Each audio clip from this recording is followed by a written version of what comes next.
Here's a last-minute Christmas shopping suggestion. Jingle bells, bells of NBC. Oh, what joy to cook and bake while listening merrily. Pots and pans, sink and stove, work goes easily. Kitchens ring with happy chimes when tuned to NBC. What will you hear in your kitchen after Christmas? Bacon sizzling, coffee perking, dishes clinking, and, if you're lucky, a new sound. NBC radio listening on that new set. The perfect gift to lighten mother's long hours in the kitchen. Kitchens ring with happy chimes when tuned to NBC. James Stewart as the six-shooter.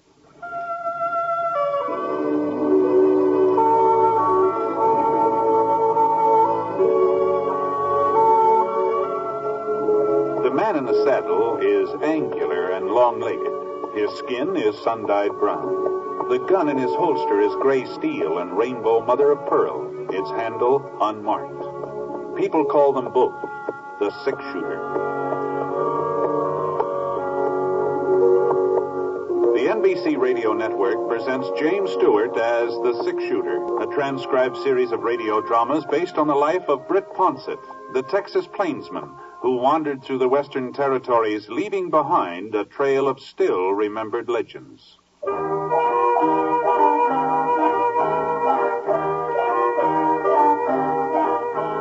There was a nip in the air, not a freezing, biting, angry nip, but a sort of tingle that made the morning stars shimmer and swung them out of their orbits a little closer to the earth. Oh, it was a winter nip, all right, but not a hard winter. Not a winter when the cattle would come down from the high places, poking their noses into the ice-encrusted ground. It was a mild winter nip. Mild enough so that the breath of the boy on the pinto turned only a faint gray as he rode toward the campfire where the man was sitting. Howdy. Hello, mister. I see your fire. I thought maybe you wouldn't mind if I gave my pony a chance to warm up. Sure. Make yourself home. Okay, easy, Black, easy. You heading for Thompson's Corners, mister? That's right. I just came from there. Oh, well, you must have been riding all night. Just about. You see, I'm running away from home. Oh, that's so. Seems kind of a funny thing you'd pick this time of year to run away.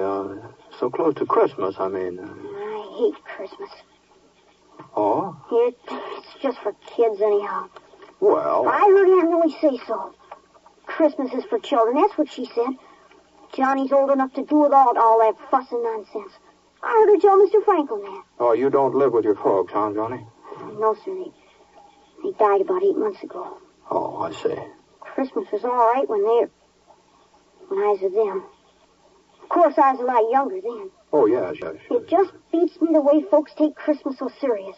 Well, I don't know. As if getting presents made any difference. As if I really cared about that knife. Well, is that what you wanted, a pocket knife? I don't want a knife. I don't want anything. I just wish there wasn't any Christmas, that's all. Uh-huh. Well, I guess you aren't the first person to feel that way. You know, it seems to me, I remember reading a story once about a fellow who felt the same way about Christmas you do. Just didn't have any use for it. What happened to him? Well, I doubt if I can call it to mind after all this time, but as I recollect, now mind you, this may not be word for word, but as I recollect, the man that it was about, the one that hated Christmas, that is, well, he was a real skinflint, he was. He just as stingy as they come. His name was, let me see, Eben, something like that. Eben? Eben, yeah, I'm pretty sure that was it. Well, being so tight-fisted, this fellow Eben, he got to be the richest man in the whole territory. He owned a ranch? Oh, sure. Had 4 of them. 4 ranches and store buildings and farms and maybe a bank or 2. He was rich. I bet he had a mighty fine ranch house.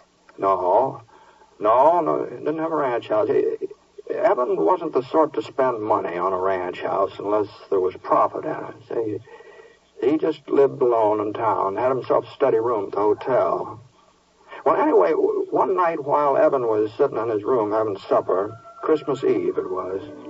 Well, on this particular Christmas Eve, his only kin, a nephew, lived in the same town. He stopped by the hotel. To wish you a Merry Christmas, Uncle, and invite you to our place for dinner tomorrow. Christmas, fiddlesticks.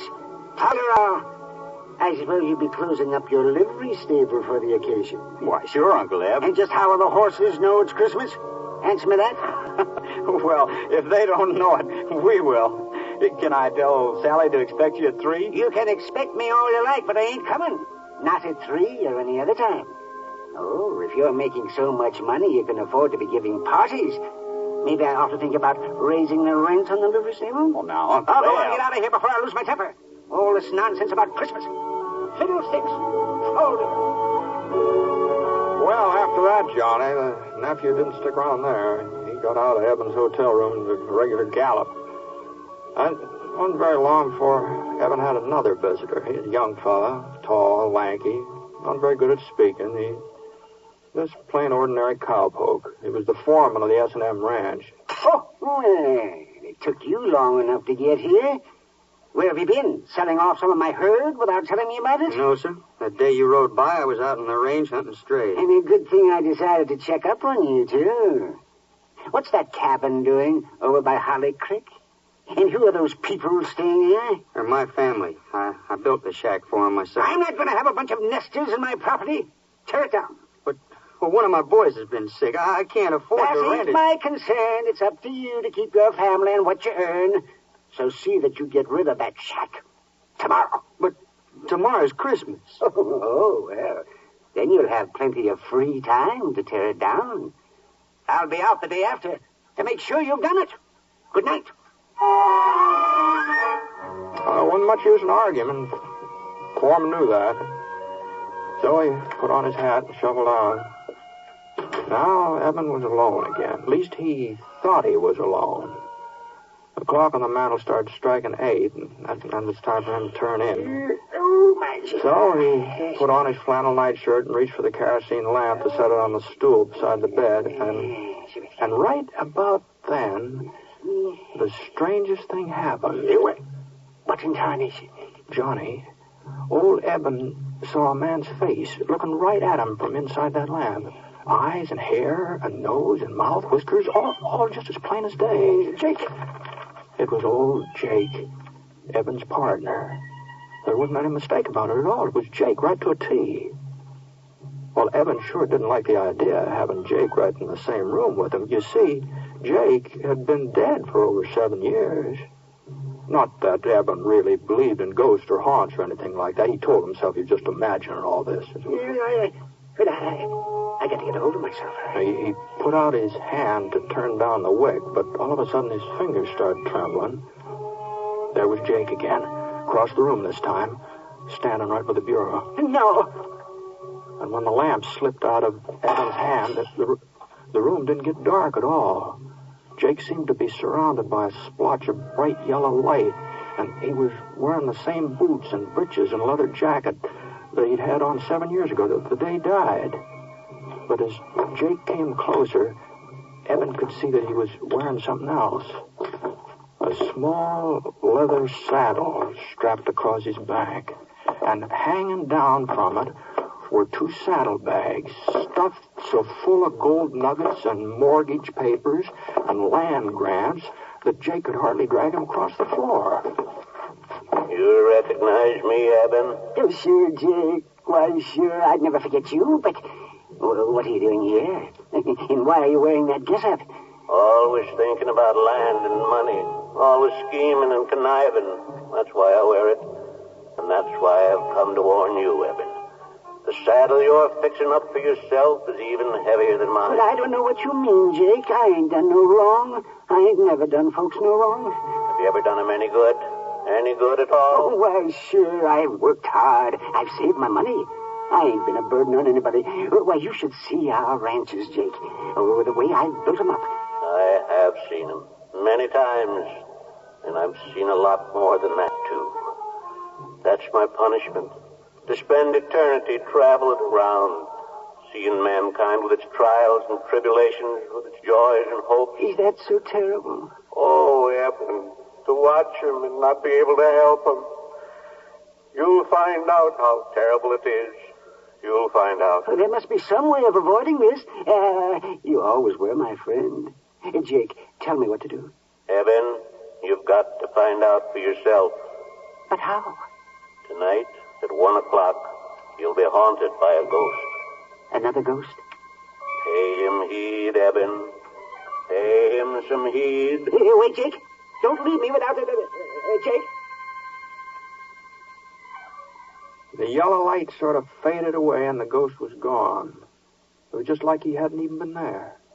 And then something caught the corner of Evan's eye, a little glimmer on the floor, and he bent over to pick it up. Yes, what is it? A gold nugget. Oh, now where on earth did it... Oh. And then he remembered. Those saddlebags of Jake's, they'd been filled clear to the brim with gold nuggets.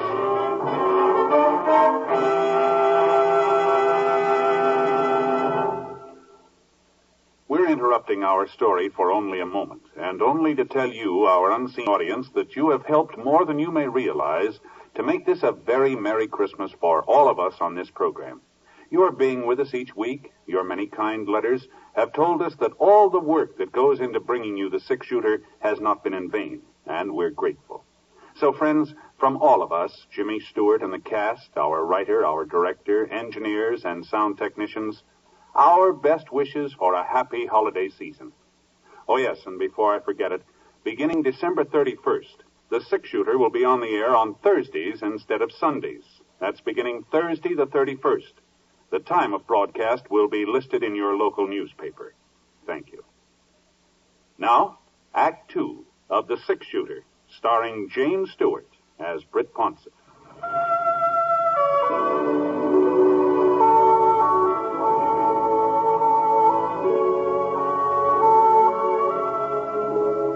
Gee whiz, a gold nugget. Then Jake's ghost really had been there, huh, mister? Yeah, there just wasn't any doubt about it, Johnny. Oh, what happened then? Did the other spook turn up?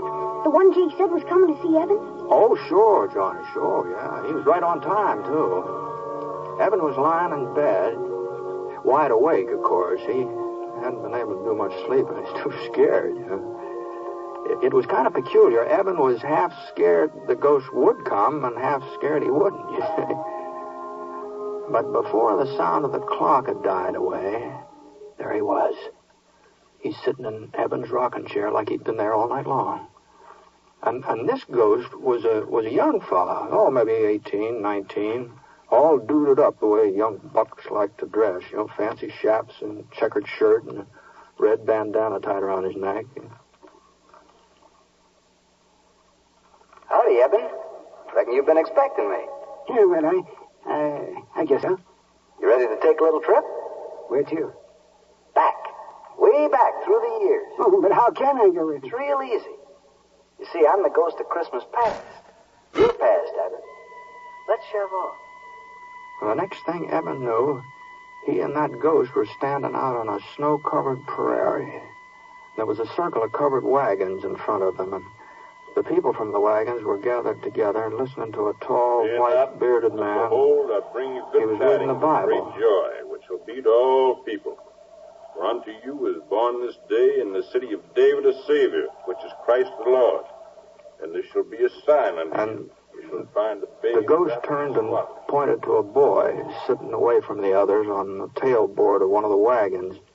Small boy, about 10 years old, with hollow cheeks and his eyes all red from crying. Oh, no. It was Evan himself.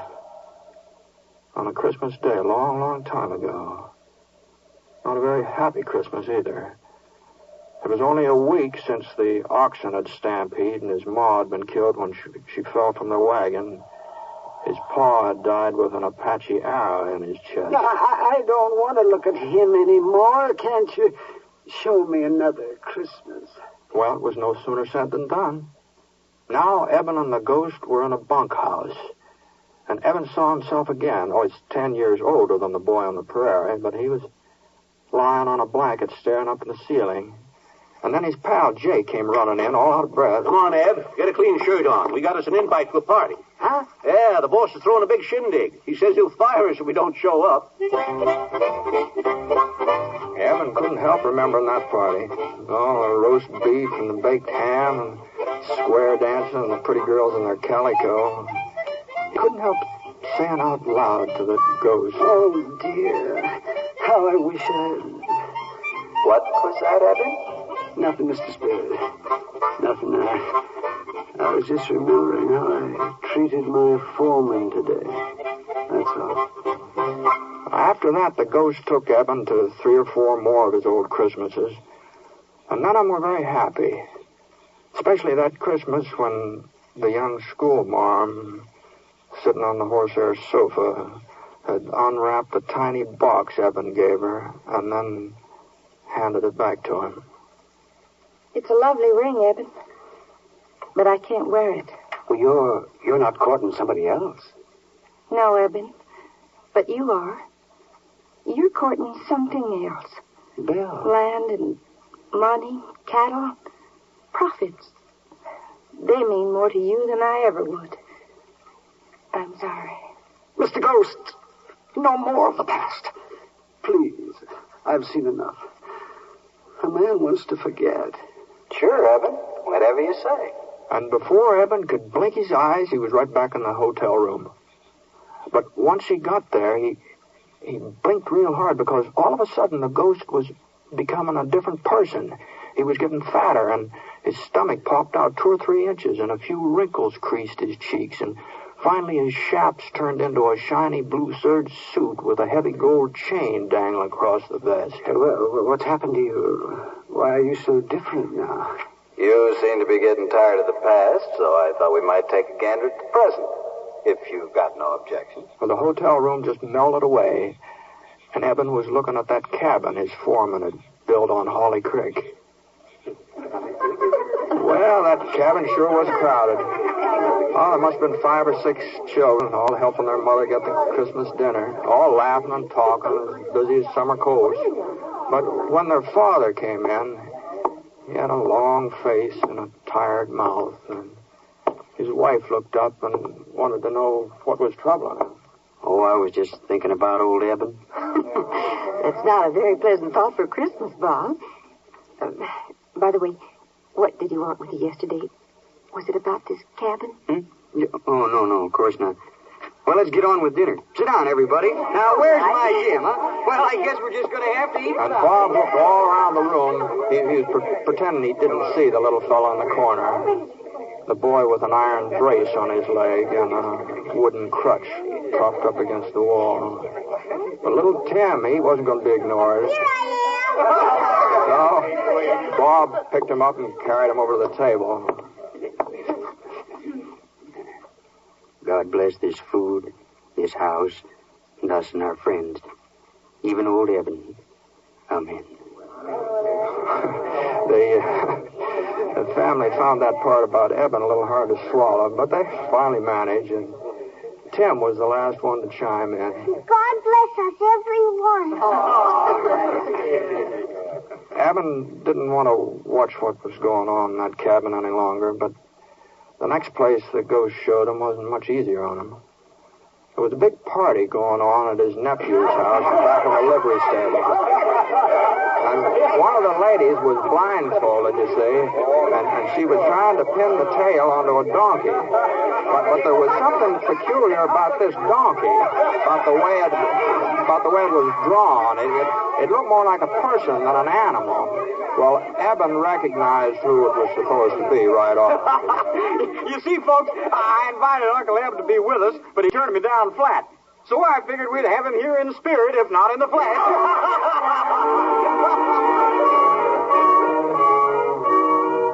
Right back in the hotel room again. That's where Eben found himself. Spirit, you showed me the past and the present. What's left to see? The future, Eben. The future.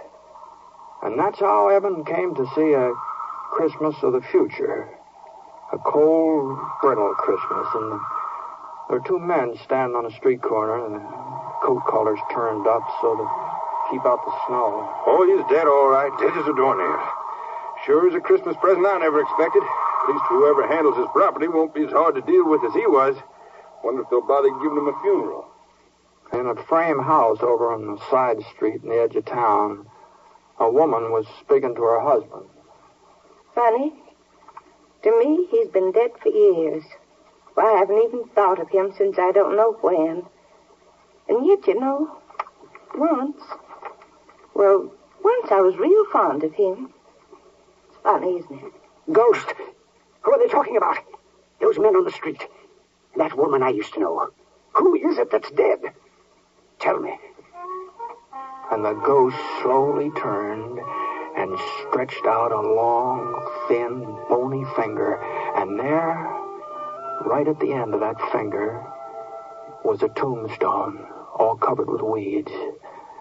Eben could barely make out the name that was carved on it.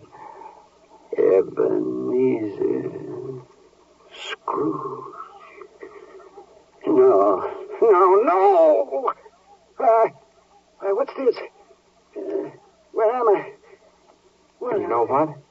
He was right in his own bed, in his own nightshirt, and the sun was streaming through the frosted windows. But Eben didn't stay there very long, not for very long. He got into his boots and trousers as fast as he could, and he dashed down the stairs, out into the street. Well, you see, the stores being closed gave Eben quite a problem.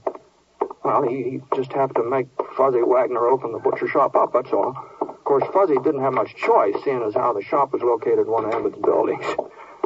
And when Eben told him what he wanted, a turkey and a ham, well... No. I'd better make it 2 hams and send them out to the cabin on the S&M ranch. And they're not to know that I ordered them. You understand, Fuzzy? Here's the money and a little extra for your trouble. Well, before Fuzzy could get his jaw shut up again, Eben was on his way, and he headed right straight out to his nephew's house. And Eben was the life of the party, too. Well, the way he carried on, he's laughing and making jokes and telling stories on himself, and he insisted that they use that donkey with his face on it when they played games, Yes, because that's what I've been all these years. A real 4-footed, long-eared donkey. And the next morning, though, that's what Eben enjoyed the most. He was up bright and early and hitched the team to the buckboard and drove out to the S&M, hurrying the horses all the way. Come on, Bess. Come on, Martha. Step a little lively. If he could just get out there before his foreman started tearing down that cabin. Whoa, Martha. Whoa. Yeah. Well, Robert? Yes, sir? I see you ain't carried out my orders. It was Christmas. I just couldn't tell him I'll do it today. Oh, this is the last straw.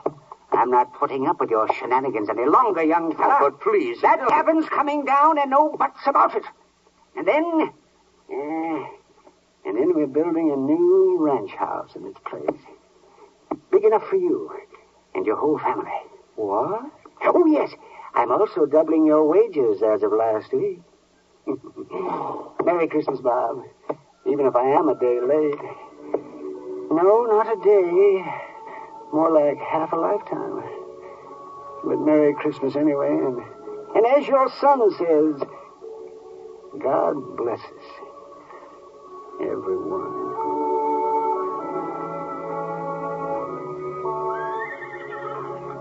Well, that's the way things worked out, Johnny, more or less. That's a fine story, mister. Real fine. I reckon I know why you told it to me. How's that? So's I'd understand about Christmas and how important it is to do for other people instead of just thinking about yourself. Well, no. I didn't have that in mind, especially. The story just happened to come into my head, that's all. Well, maybe if I was to give Aunt Nellie something, a present, maybe. Oh, shucks, what could I give her? I don't have no money. Well, of course, there are lots of things don't cost a penny, not a single red cent, you know. Hmm? Well, now, let's see. Take that little spruce over there. It'd be real easy to cut that down, and with a little fixing, maybe a few doodads from around the house. I'll bet you can make a Jim Dandy Christmas tree out of that. I suppose so, but What good's a tree without something to put under it? Oh, yeah, I see what you mean. Johnny, you don't happen to know Jim Bender, do you? In Thompson's Corner and his 3 daughters? He's only got 2, mister, Sarah and Emily. Oh, that's so. That's so. I was spending Christmas with them. It looks like I'm carrying an extra present. It's a real pretty little red bonnet with feathers on it. I couldn't take it, mister. Oh, no. I wasn't thinking of giving it to you, Johnny. But I was sort of hoping that you'd show me the trail from here on in. Of course, it wouldn't mean you're turning around going back home, but if I was the cause of you changing your plans, I'd feel obligated to pay you back some way, you know. Well, It would be only fair.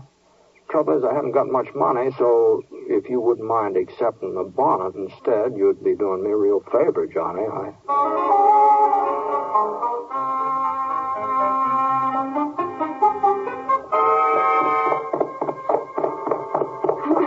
There's Aunt Nellie out in the yard. Oh, gee, she looks mad on a wet hen. Well, there is a resemblance, I'll have to admit to that. Where in tarnation have you been, John Carterville? I've been looking high and low for you since dawn. Well, I just went for a little ride, Aunt Nellie, to get us a Christmas tree, see? Christmas tree? Fiddlesticks. This gentleman helped me cut it down. I'll just take it inside. Be right back, mister. As if we had any use for a Christmas tree. I suppose he's figuring there'll be a whole lot of presents under it. No, I don't think so. But just between you and me, I got a hunch there'll be at least one present waiting for somebody. What are you talking about? Oh, no. It wouldn't be fair for me to speak out before Christmas. You know that. You don't mean he's got something for me? No. You mustn't get too curious so early. But I thought he didn't like me. I thought he just hated having to live here with an old maid. Oh, I guess I just don't know nothing about kids. Nothing at all. I don't deserve to get... Well, I think I'd better get moving along. Say goodbye to Johnny for him, will you? And, I wonder if you'd give this to him. Hmm?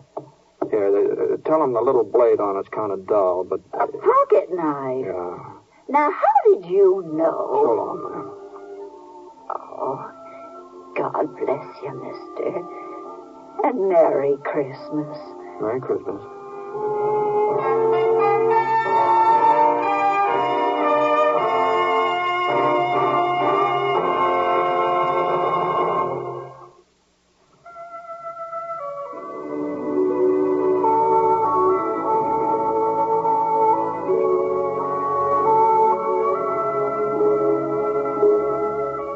Please remember now, beginning December 31st, the six-shooter will be on Thursdays instead of Sundays.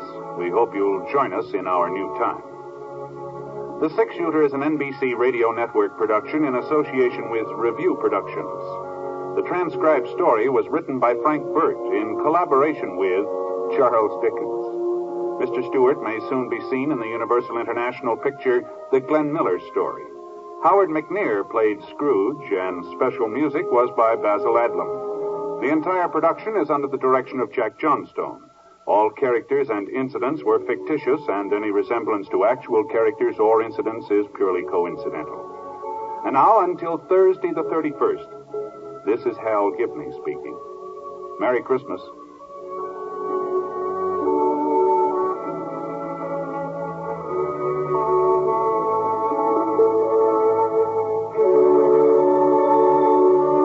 Tonight, hear Rex Harrison and Anna Lee in the NBC Star Playhouse on the NBC Radio Network.